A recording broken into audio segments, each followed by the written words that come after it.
Shiny Pokémon, one of the most beloved and fan-favorite additions to the series. Debuting in Generation 2, Shinies have become a mainstay for the franchise, and today a very strong community of Shiny hunters stand. Being a hunter is quite a fitting name, as for Shiny Pokémon are quite rare, originally having a 1 in 8,192 odds, with that being changed in Gen 6 forwards to 1 in 4,096. There's been many methods over the years to help increase the odds, but at the end of the day, you're still hunting for them against the RNG. However, if you want the experience of a shiny, and you don't want to sink your time into hunting one and haven't been lucky enough to find one randomly, there are a select few guaranteed shinies found throughout the main games. The first, and easily the most famous guaranteed shiny, is the Red Gyarados. Introduced in Gold and Silver, alongside the concept of shiny Pokemon itself, the Red Gyarados is a shiny Gyarados you encounter throughout your journey in the Johto region. This shiny is more than just a shiny Pokemon. It has its own lore. It even appears in the anime. It's a proper part of the Gen 2 story. This is the only one that holds such a high importance, as it served as pretty much an introduction to shinies, and to this day is probably still a good chunk of trainers' first ever shiny. You wouldn't have to wait long for the next free shiny, although this one comes with an asterisk.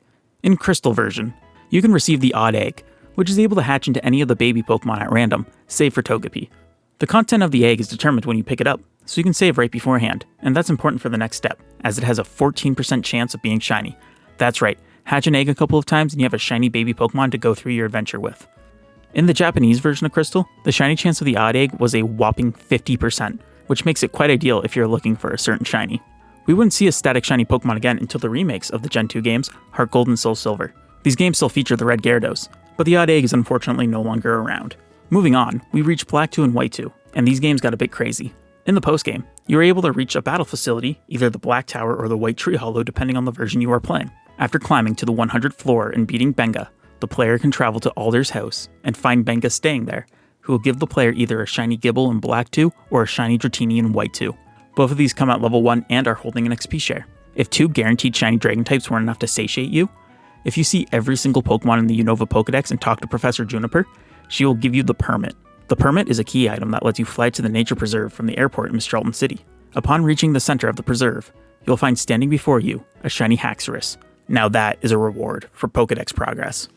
After yet another long break from guaranteed shiny Pokemon, Legends Arceus comes in to end the drought. Early on in Legends, you'll receive a side quest about a peculiar looking Ponyta. Upon investigating, you'll find a shiny Ponyta roaming around the Obsidian Fieldlands. Not a big story point like with the Red Gyarados, and not as rewarding as the dragons in Unova, but you're still able to get a shiny Ponyta very early on in the game, and bring it on your journey if you so desire. Our next and current final stop brings us to Scarlet and Violet. Now, the base game didn't have any guaranteed shinies, but the DLC fixed that. In the Teal Mask, you are introduced to the Ogre Oustin minigame, where you collect berries before a timer runs out. If you're able to beat the hardest difficulty of Ogre Oustin, with having already beaten the easy and medium levels, you'll be presented with a shiny Munchlax with a crafty mark. This is by far the hardest guaranteed shiny in the series, possibly harder than just shiny hunting a Munchlax. To beat hard mode, your best bet is to play with friends. However, with how laggy the game is, and even more so in the minigame and being online, it makes it feel next to impossible if you don't have a dedicated squad of 4 players ready to grind out the minigame over and over, hoping you get good RNG on a good map. Our final guaranteed shiny in the series is a Blitzle you can receive in the Indigo Disc DLC.